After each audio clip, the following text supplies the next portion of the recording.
Hello, everybody. Welcome to episode 19 of Conscious Conversations in Parenting. I'm Angie. I'm the creator of this channel, Business Journey to Soul, and I'm here with my beautiful sisters, Julie and Natalie. And today we're going to be talking about how nature can propel our awakening. And we were just laughing. It's funny that we've not touched on this topic of nature because nature actually plays a really big part in each of our awakening. And so I look forward to diving into this conversation. So, just a little bit about me if we haven't met before. Hello, welcome. I love doing this. This is what I love doing. I'm a mom of two. I have a 10-year-old and an almost 5-year-old. And I just love guiding women into their power, into their life, into who they really are, and undoing a lot of what we've been taught because it's not serving us. And one of those ways that I do that is through just conscious conversations. I think I've often been heard saying, if I could just do this all day, I would be so happy. Just having these really open conversations and exploring these topics that awaken us to more and more and expand our consciousness. And so I'll pass it over to you, Natalie, if you want to introduce yourself. And Thank you, Angie. And yeah, it's really funny how nearly 20 episodes, and we're just touching on the topic of nature. I'm going to dive more into my experiences in this episode. Um, but yeah, me, I'm a writer. I'm very intuitive. Really been tapping more into it, more and more as I awaken, which probably a lot of people uh, experience as well. Yeah, and I just love sharing all these different kinds of topics with everybody. Um, and it always triggers something in you, right? You're like, oh yeah, like something that maybe you've heard of years before, and then it's just coming into your reality right now for some reason or another, right? So I just love sharing this space with you guys. Thank you, Natalie. Hello, everyone. I'm Julie, also a mother of two boys who are 11 and 13. Um, and I absolutely adore having these conscious conversations with Angie and Natalie because, as Natalie said, it awakens something in us. We learn from one another. Um, and we remember things that we may have forgotten. And it's just a beautiful, heartfelt connection where we can all learn and grow from one another. yeah, I agree. So we'll dive into the conversation. The first thing I think about as soon as you said this topic is the quote from Lao Tzu. Nature doesn't. Oh my goodness, what is it? Nature doesn't hurry, Mhm. yet everything is accomplished. And I think that's my biggest lesson in nature is how nature every time, like as the world gets really chaotic and I go out there, this quote always comes to me. It's like, look at how nature just doesn't hurry, yet trees, huge trees, like I bought a house that has huge trees on it, and I'm like, you know these huge trees still make it, and they live, and they thrive, and they provide, and I just think that's what I always think about when I started to connect with nature. That was the quote that got me starting to connect with nature. Mm. That's beautiful and a great point in a society that is programming us to constantly go, go, go, go, go. Nature really helps us to slow down and be aware of what is right in front of us if we choose, right? It's definitely a choice. We could go out in nature and just zoom by and not pay attention. Or we could really slow down and see all of the magical beauty that is right in front of us. And it is so fulfilling for our soul. It's so energizing and fulfilling. I think it's very important to take time as often as we can to sit in nature and remember all of the beauty and magic that is right there before us. I was just literally thinking yesterday how grateful I am that even though I'm right in the middle of the city, I can go outside and really connect with nature in my yard. Um, like just when you were here the other day, Angie, and there was a hawk flying, in the trees, and we're sitting on the upstairs deck, and I really feel like I'm in the trees. And the day before that, I was sitting out there specifically to connect with the sunshine and the trees, and I was just basking in the sun and enjoying it with my eyes closed. And I heard a little noises in the tree beside me, and I thought it was a squirrel. So I looked over, and it was a peregrine, and it was actually eating. So that was really cool to get to enjoy. So you don't have to go out of the city and, find some place far away. Nature is right in front of us everywhere as soon as we step out of our door. And we can really learn from that. We can learn and enjoy nature anywhere. Yeah, even an indoor plant. Yes, even indoors. Yeah, absolutely. Yeah. Yeah, and that's a valuable That was point. really well said, Julie. Actually, both of your points. I love, like Angie, I love how you spoke about, like you really were speaking about the trees, um, because trees to me are they're like the physical definition of presence, right? Yes. Because they're there. They're literally grounded. They have roots going to the earth. And they stand up tall, and they just do what they do, right? They're just present. They're just there, um, to help whoever needs it, right? Maybe we need shade, or maybe a squirrel needs a house. Well, the tree's right there, right? And it just keeps reaching, Being. right? It keeps Just being. keeps reaching for the sky. Um, yeah, so trees have been a really big, uh, like a really important part of my awakening. And sometimes, especially when you're feeling stressed and stuff, I mean, going outside and hugging a tree, there's nothing like it. Or sitting to your back to it, you know. Um, Touching it. I love yeah, putting my and palm like Julie said, like on it. you don't have to. Yeah, yeah. And like Julie was saying, you don't need to. I mean, it's great to go and be in nature, in the middle of the woods, but you don't have to do that to connect with nature. I mean, one of the biggest reminders I tell people is, even if you're in the middle of downtown Toronto and you're living in a little bachelor apartment, you're like, there's no nature around me. Maybe you don't have any houseplants. Well, look out your window up at the sky. Look up. There's always, always, always nature. I mean, we are nature, right? And this is why nature, connecting with nature, however your connection is, why it's so important to our human awakening, because we are nature. We're not just part of nature. Like, we are nature. We can't separate ourselves from it. We're just the same as squirrels and wolves and cats. The only difference is we have a thing, like our mind thinks, right? Which causes separation. Yeah. But there's no actual separation. That's just an illusion. Like the concrete, the highways. I was driving through Toronto yesterday, and there were skyscrapers, and you know, like 100 overpasses crisscrossing themselves, and I'm like, it's just an illusion, because what's underneath that concrete, right? It's nature. It's What's up? Earth, What's it's up when we Gaia. look up? It's the And what's sky. above, that's a really powerful one I find for people that live in this city, and they're like, Yes. there's just like twiggy Our little trees, nature. and there's not like that intense nature presence. I'm like, look up. It's How much more there. intense can you be, that there's a sky above you, surrounding you all the time, protecting you, right?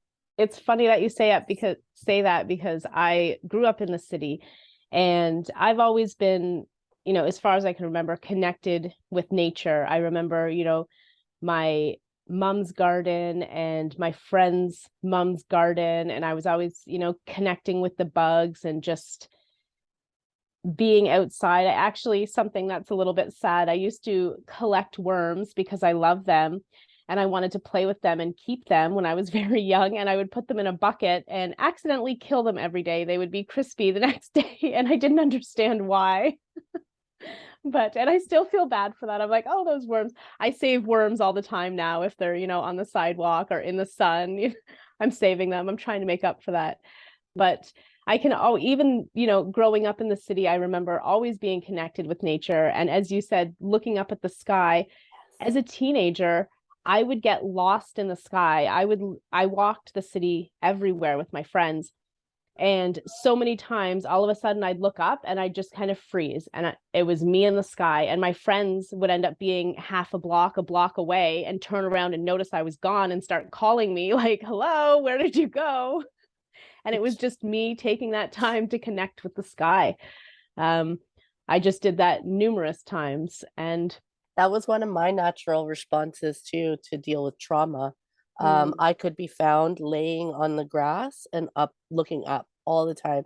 And as a yeah, teenager too, I would get high, right, and drunk, and at nighttime, and when my friends were talking, I would just lay up. I would lay and I would look up at the stars. And it was so calming for me. And it's not something I did very consciously. I didn't know, like I didn't in my mind know I was doing it, but it was something I did unconsciously. I connected all the time. And that was for me looking up, because I grew up in the city as well, and I didn't grow up outdoorsy. I didn't, we didn't go to cottages and stuff. We didn't do this stuff.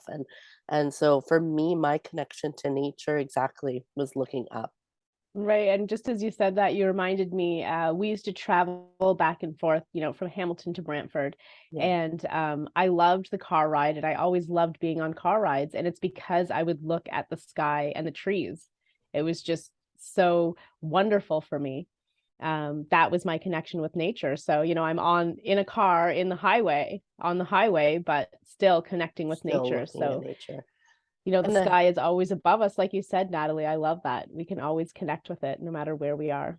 it's always there. And it for me, and I don't know if this is true for you with the sky, this is my one belief I have carried my whole life, is that we are bigger than this. We are bigger Mm, than this. There's something bigger. And I didn't know what it was, but there was always this knowing there's something bigger. And I believe now that we're having this conversation, it is that connection that made that belief, that created that belief in me. Because oh, nobody you just taught gave me me, that belief.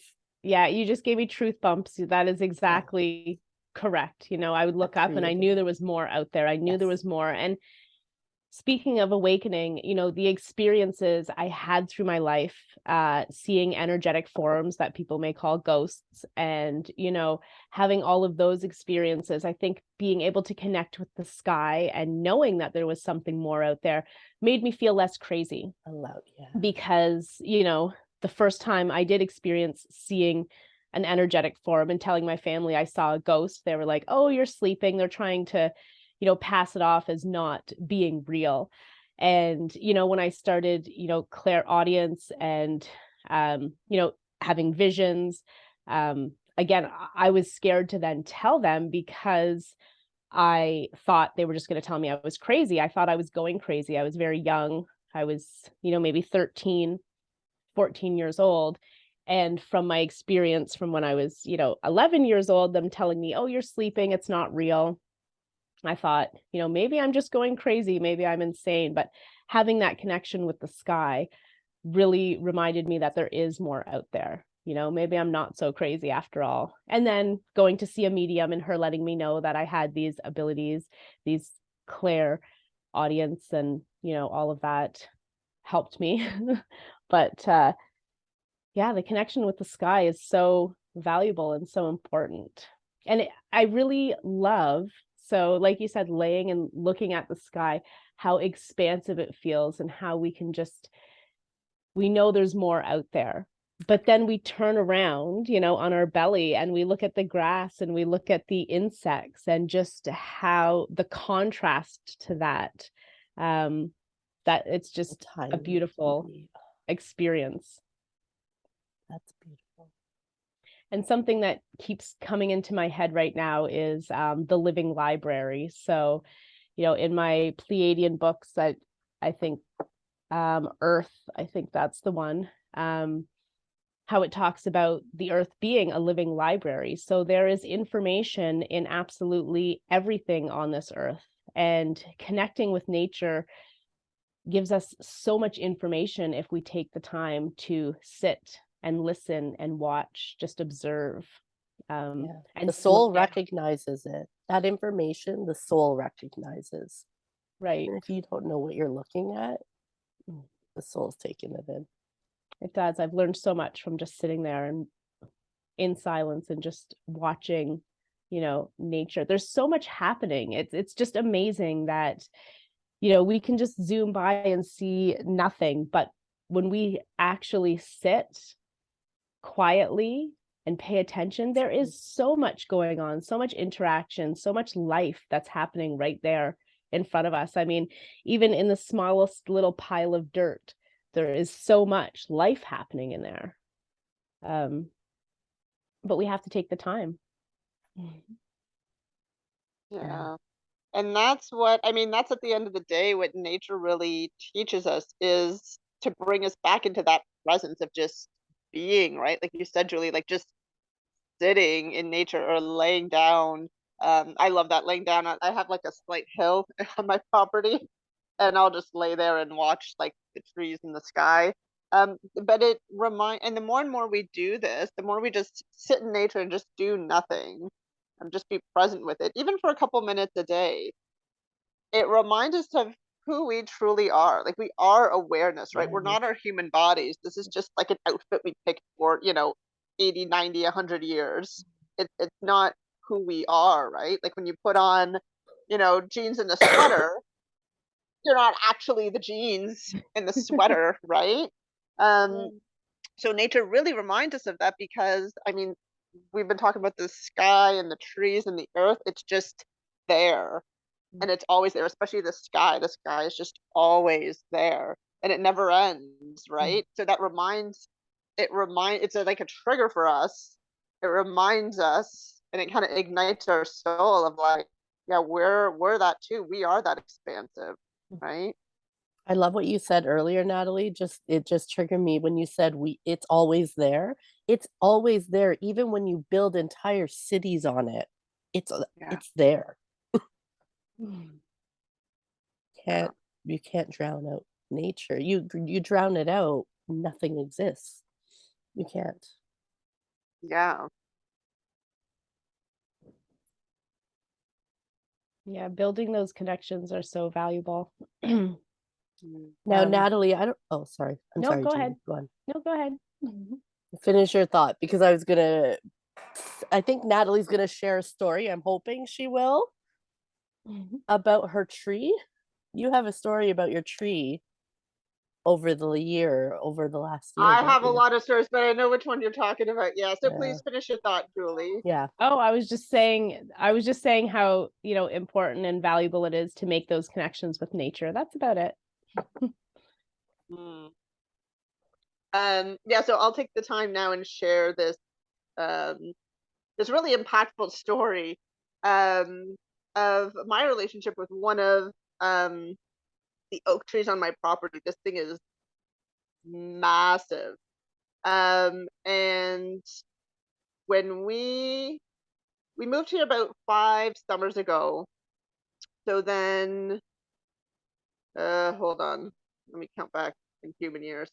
This summer and last summer. So 3 summers ago, 3 summers ago, we started noticing certain what they call invasive species, right? Insects that don't naturally belong in North America. They were just brought by whatever means. Um, and then kind of those kind of repercussions that occur when these invasive species come in. So what happened in certain situations is that the leaves, well, I mean, the caterpillars eat the leaves, right? And then over time, the tree can die because trying to it's trying to figure out how to get rid of these insects. And then as humans are like, oh, we'll just get this helicopter to like pour a bunch of poison or whatever on everything. And um, so I really started noticing the impact on our property 3 years ago. So then I'm like, okay, let's put our teachings into practice here. Let's actually do something about it, not just like meditate on it, but like the physical component as well. Because we had actually lost a maple tree that it was kind of sickly anyways. It wasn't in the best health. Um, I'm like, okay, we gotta do something about this oak. So started wrapping up duct tape, like on the opposite side, so the sticky side's out. And I would, sorry if anyone's squeamish, but And this was really hard for me to actually go and like kind of squish all the caterpillars. That was really hard for me just because I love nature. I love all creatures, right? And so that was really difficult for me. And then one day, you know, I had my hand on the tree, and then there was just like this beautiful message that came through. Um, and the tree told me exactly like where to put the duct tape, right? They're like, okay, put it there about. And then I was working with my husband, and I'm like, no, and I was kind of coaching him. I was telling him like where and how thick, how high up it should be, like with branches. Um, and then I'm like, okay, so we left the duct tape there. We kept, you know, I kept doing my thing. And then after a few days, I removed the duct tape. Well, there was different types of insects behind the duct tape, and I was just like, oh, like I've never seen these guys before. Some of them kind of seemed a little familiar, but different as well. And then the tree told me, they're like, well, you're helping me from the outside. These guys are helping me from the inside. And then those insects, those new insects that came, like those native insects, were actually, and this is what the tree was telling me, actually was helping bring more nutrients and whatever that tree needed for the tree to do its part. So we were all working together, and there were things happening in the canopy as well that I wasn't really aware of, but I knew there was stuff going on up at the canopy as well. And because this tree is like probably, I would say at least like 35 feet. Um, so that was last summer, and we didn't have to rake many leaves, which was like kind of like a punch to the gut, right? You're like, whoa, because I mean, this tree is massive, right? And there was barely anything left of leaf wise. Um, so then, and then at the end of the season, I would go, and there was like the little moths. So I'd go and, you know, I'd have to get rid of these moths, right? That they were laying eggs. But I had, at that point, I had realized that I can do this with sadness, or I can put an intention behind it. So my intention, as I was liberating these creatures from this existence in Canada, was for every one caterpillar or every moth that I get rid of, there's going to be a native butterfly that comes in, right? I'm giving space. So then this year, and I put a post. So if you guys don't follow me on Facebook, look at my post. I think I made it public. I took it in the early fall. There was no, so at the beginning of spring there was still some caterpillars, right? So I was still doing the duct tape thing, going out with my like little stick and, you know, old shoe. And but then after a couple of weeks, I'm like, there's I don't need to do this, right? Like, and I had already removed the duct tape at this point, and it was really only the oak tree that I was like, I had always been very focused on this oak tree throughout this entire process, but I was still checking on the other trees. The other trees had been fine since early spring this year. And then the oak still needed a little bit of TLC. But then after a few weeks, I didn't have to. I removed the duct tape. There were still like those other insects that were there helping out. Um, and yeah, so I didn't. And then I looked, and some leaves were like eaten, had like little holes in them, but nothing to the extent, to like the extreme extent it was before. Um, and then it was early fall. We were raking up our leaves, and the oak usually loses its leaves, one of the last ones. And it was a beautiful autumn day, and I was laying on the ground, looking at the canopy. I'm like, wow, look how full this tree is. And I'm like, we're fucking rock stars, man. Like, look what we did. One summer, I'd say like one full year of intentionally working with this tree to get it back to its prime health. So And it's that's what such, we can, that's how powerful we are. If we really take the time, don't try and save the world, save the planet, save the ozone layers. Like, fuck that. It's not, oh, sorry. It's not about that. What matters to you right now, like in your moment? What can you do? How can you actually connect to nature? Is there something in nature that you can help out with, right? And just yeah, do that. Just focus on that. that's why I And love then that you look example. back and you're like, whoa, like I didn't, it wasn't complicated, right? there were some physical aspects, and there was also metaphysical aspects, spiritual aspects. That's all a combination, and everyone comes in and helps. From insects that I had seen some insects. Some of them were more like earwigs, but some of them I had never seen. And they were living in this tree, and the tree was doing its thing, and the tree was calling out. I gathered all the help it needed. And the Isn't that difference is there was beautiful? also a human in the mix, Yes. right? So Yes. when we go and when we choose and when we're like, okay, I'm helping you, like, show me how, show me what you need, right? Oh, I love that. Thank you so much for sharing that, Natalie.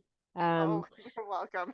What really stood out for me too was that nature will tell us. The tree told you what it needed, and you reminded me of being in my garden. And, you know, just over the years, I learned so much from the plants, from the insects, of what they need and what they want, what they desire.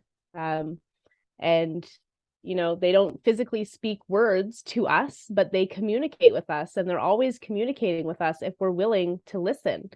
And you got the answers of what you needed to help. um, and I also love that you made the point of, don't, we're not trying to save the whole world, we're not trying to save every tree and everything. It's what we have the ability to focus on here in our present moment, in our world right in front of us. Because I think it can become extremely overwhelming when we're trying to overextend ourselves to everything and everyone. We have so much power and so much ability, but it's Now, what we have in the present in the moment. present moment. And like you said, you used duct tape, and that is something that you had access to. You didn't have access to a plane and poison, which I'm sure you didn't want anyway, but I didn't you want know that either. right, the tree didn't want that, you didn't want that. um but yeah, we have everything. The world is so abundant, and nature offers us that abundance and the answers if we're willing to be present in the moment and listen. And Yeah. children are bringing this to children, conscious parenting. Children are, you put them out in nature and watch their fascination and watch their wonder and watch their awe at what's right there in front of them, right? And they're not thinking about, the state of the world and nature. They're looking at nature right here, right now, and they're present with it. I think about my daughter has a book, and it's about how animals talk, right? And animals, and it talks about the dog, and does the animal, like, I think the question is like, does this animal have conversation or something? But under the thing, what it says is the animal is present, and it's not worried about the future. It's not worried about the future or the past. And so the little girl is going, "What do you want for dinner?" And then the dog's response is, "Can you get me the bone?" Like, it's like, because it's not worried about the future, not worried about dinner. And throughout the book, there's lots of little examples of that. And my daughter is very drawn to that too. Like, no, he's just worried about the bone right now, whenever you ask the question. And it's true. And the animals, we're nature. Two things I love about that story, why I wanted you to share it. Thank you for sharing it. Is how powerful we are. I mean, that's something I'm so devoted to sharing with people, how powerful you actually are. And I love that you brought the point up of, we're not changing the whole world here. Like, you make the difference within yourself and in your present moments. That's where you make the difference. That's where your power is. And your story is a beautiful example of that. Um, and also a beautiful example of something I love to tell people is we are nature. We are part of it. We are not separate from it, right? We have been programmed to believe we are separate. And the truth is, we are nature. We're part of that beautiful creation of nature. Yeah, We are it. absolutely. And Yeah. we And just an have to allow it. example, yeah, and be curious about it, because an example that I often use is, again, like the macro and the micro, right? Like, you take a look at your hand under the microscope, there's all these teeny tiny little creatures, cells that are alive on you. Well, that's what we are to the planet, right? Yes. The planet's alive, and we are the teeny tiny little creatures that are part of its functioning, Right. And that reminds me, right? And the Yeah. only thing is, we have a mind though, which loves to separate. The mind loves to Yes. categorize. And at the end of the day, we can choose, like, our mind is such a powerful tool, and we can use it, just like in my example. We can use it to really intentionally connect with nature, because we don't need to save the world, guys. That is also like such a program belief. Programming. You don't need to save. There's nothing to save. It's all there.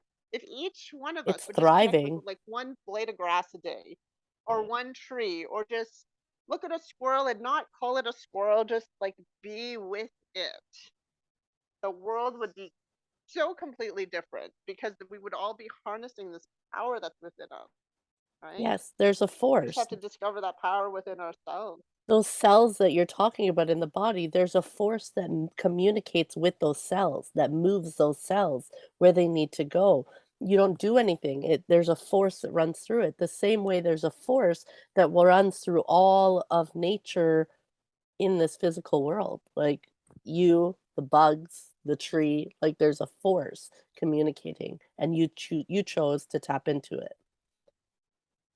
and I love that you said that, because and it's so interesting that being present and choosing to be in this moment and heal ourselves and feel and love in joy and in gratitude is what actually changes the world. So it's not thinking about trying to change the world, but it's thinking about our well-being and our health in this present moment. And that is how we change the world. Yes. Right. So, like Angie was saying, everything is connected. We're all connected by source energy. We're all connected to Earth. And the energy that we bring in the present moment is what is creating a healthier, better, more loving world, or a more fearful and seemingly disconnected world. So our power is in the present moment. And when we can be present and care for ourselves, we are changing the world. But I think we get so distracted in trying to look outside of ourselves and change the world outside of Control. ourselves. Right. So it's an interesting,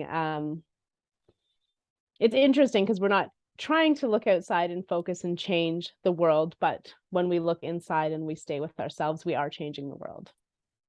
We are that powerful. And to bring it back to children again, you know, being in nature and connecting with nature in my yard, outside with the sky, with my children, has always been very important to me. And it's always helped me to be more present. Watching them explore and wonder helped me to do the same. And I always find it interesting.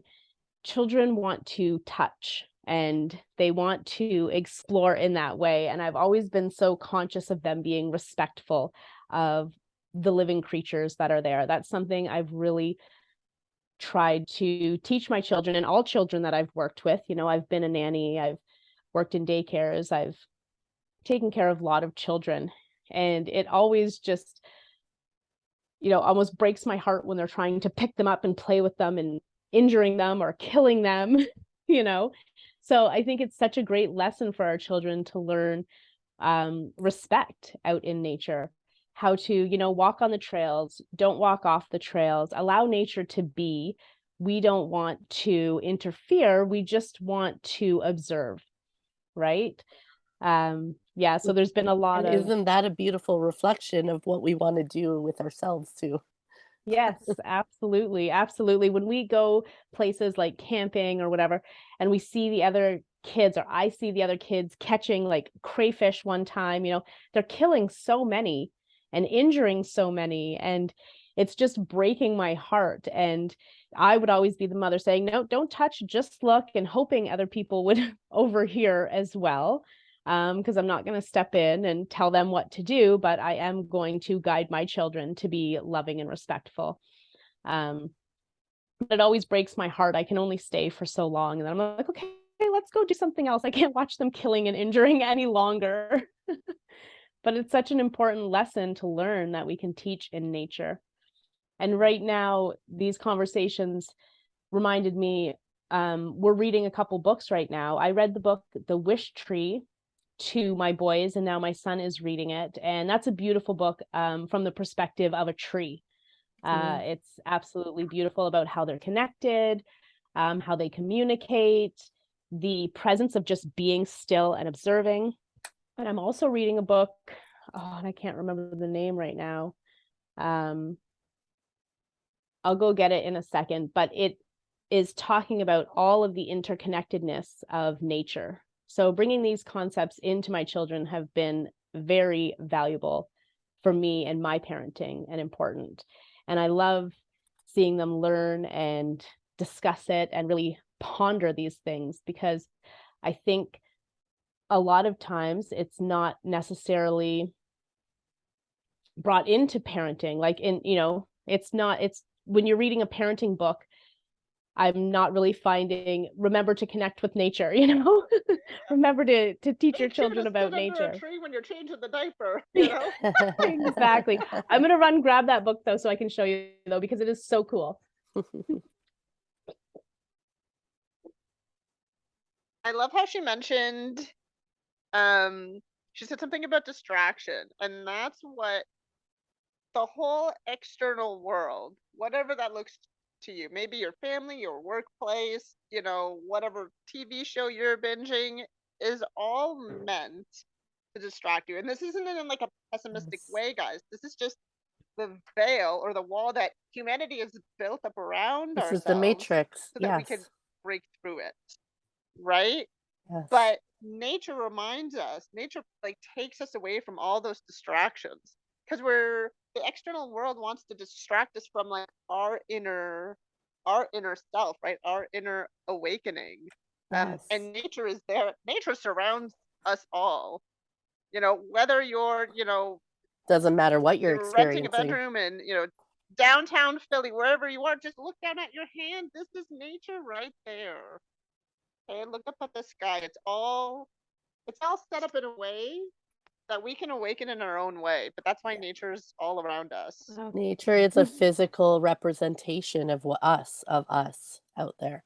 The secret wisdom of nature. The secret wisdom of nature, and it's amazing. Can you bring it more like kind of in front of where your face is? Yeah, there you go. Okay, thank you. You're welcome. Oh, beautiful. And it just discusses the interconnectedness and how everything that we do has an impact, right? And then there's a few, The Hidden Life of Trees, which is, again, absolutely an incredible book. And as I was picking these out, grabbing them from the shelves, I realized how many books about nature I have in my children's repertoire of books. Beautiful. Maybe we could end this with each one of us like giving an example or inviting like more like a physical action that people can take to really enhance their awakening through nature.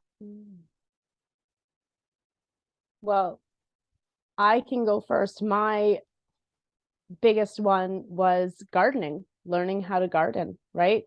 Learning that connection and how I can care for, but really learning how the plants grow and what they need, listening to their needs, getting my hands in the dirt. I learn so much every year, not only about the garden and how it grows, but about myself. In those moments, it's really times to go within and learn that. And yeah, that's definitely been the biggest one for me. And then bringing those plants, having plants inside as well, not during gardening season, helps me to connect. Yeah, and that's a beautiful one, and I've experienced that too. And my invitation will be to people who maybe don't connect with nature naturally in this way, or you have stories that you're a green thumb, you don't have a green thumb, and you don't know how to keep things alive. Buy one plant. buy one plant. This is what I did, and I have a thriving plant 4 years later. But I bought one plant, and I made a very big intention to care for this one plant, and I put it in a place where I would see it every day. And it has taught me, that one plant has taught me so much about my own growth and about connecting with nature, connecting with this one plant because I was very intentional. So, buy one plant, allow yourself to be drawn to one plant in the store, whatever, or bring it from outdoors and in, right?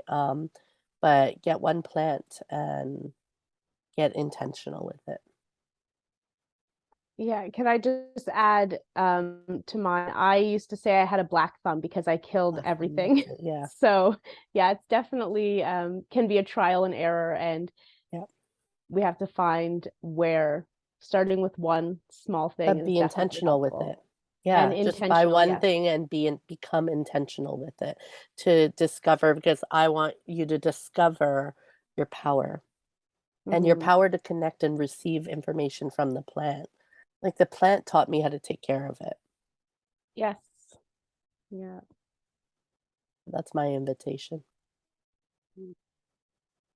I love both of those. Mine is to hug a tree. Like actually wrap your arms around it. And it doesn't matter if it's a skinny tree, on a city boulevard or like a huge oak. Um, just go and hug a tree. And even if it feels awkward or weird or uncomfortable at first, just give yourselves like 15 to 20 seconds. Hmm. And then you start feeling the difference. And then you're like, oh, yeah. And then you just kind of, whatever you feel, like you start feeling more that connection to that tree. And it's really healing. Sometimes it's better than a human hug because the tree doesn't judge, right? Like how we discussed, the tree is just there for you. And you feel So it. if You you ever feel need its a hug and no one's acceptance. around, yeah, Yeah, The you feel its energetic, do that. Hey, acceptance. maybe It even just once accepts a you week, completely. right? Yeah, yeah, like you said, maybe even once a week, intentionally doing it intentionally. And yeah, the energetic effects, whether you're doing it intentionally or not, will be there. And I want to yeah, say, if someone feels embarrassed to hug a tree, or can't feel like they find um a private spot to do that at first, because I mean, I will openly hug a tree anywhere, anytime as well, but not everyone will. um or if you don't feel you can care for a plant, I want to offer one more suggestion of just connecting with the sky. Like we said, it's always there. Just look up, take a minute, to just look. um in the summertime, I love to sunbathe and be out and enjoy the sky and the birds. And in the winter, even through the window, we can connect through the window, we can be inside. So maybe that's a place you want to start that will feel more comfortable and easier. That's great advice. Connect. Connect, connect, connect. You are nature. And the thing is, I love that you said too, intentionally or not intentionally. It doesn't matter. Notice, like when you go out, you step outside, like the soul recognizes it. You don't have Mhm. to logically recognize it. The soul recognizes it. And if you tune inside your body, you'll feel that the body's responding to nature Right. in a beautiful Absolutely. way. And you Yeah. just reminded me as well, through my homeschooling, it was always a part of the homeschooling was that my children, and preferably me as well, would have to be outside for an hour a day. That was it. Yeah. It could be broken up into 20 minutes or 30 minutes, however, but that was a huge part of our homeschooling. No Yeah. matter what the weather, get dressed and Get go to be outside. outside. Whether they're doing it intentionally to connect with nature or not, it made a huge difference, in behavior. And sometimes it gave me that time inside to do what I needed to do without them. But Yeah. That's beautiful. Gosh, this conversation is so great. Thank mhm. you. Yeah, I love, nature is just wonderful, guys. So share your own stories of nature. How has nature served you? How have you become intentional with nature? We'd love to hear about that. We'd love to hear anything you have to share around this. So if you do like this video, please share it, like the video, subscribe, hit the notification bell so you can tune in every week. And thank you. Thank you for sitting with us and having this conversation and hearing it. And thank you, Julie and Natalie, for sharing. Always beautiful insights, beautiful experiences. And we know it helps us all grow and awaken and expand in our thought and our consciousness. All right. So until next episode, we love you guys. Keep being present. Mhm.